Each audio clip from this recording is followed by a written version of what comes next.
Welcome to Bounce25. The rules of the game are simple.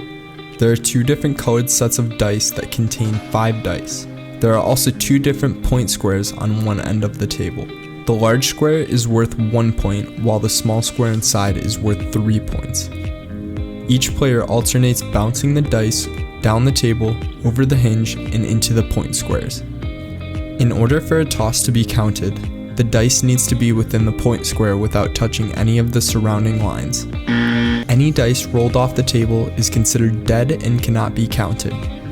Players have the capability to knock their opponents and themselves out of the point squares. If a player throws a dice and it does not make it to the middle hinge, remove the dice and set it to the side before the next player throws.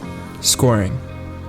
To count the points of the game, first make sure your team has rolled a dice into at least one of the point squares. If you or your team does not have a single dice in one of the point squares that is not touching a line, you cannot receive any points for the round.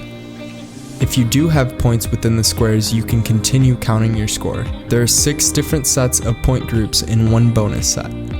These include 2 of a kind worth 2 points, a 3 of a kind worth 3 points, a 4 of a kind worth 5 points, a full house worth 6 points, a straight worth 7 points, and if a player or team tosses a 5 of a kind that counts, they win and the game is automatically over.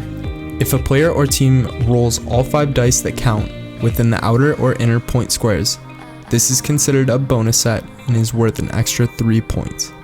The game is over when a player or team reaches 25 points with at least a 2-point lead over their opponent. However, if a team is within 2 points when the winning team hits 25, the game continues into overtime and is won when a team has at least a 2-point lead. These are the rules of the simple yet addicting game of Bounce25.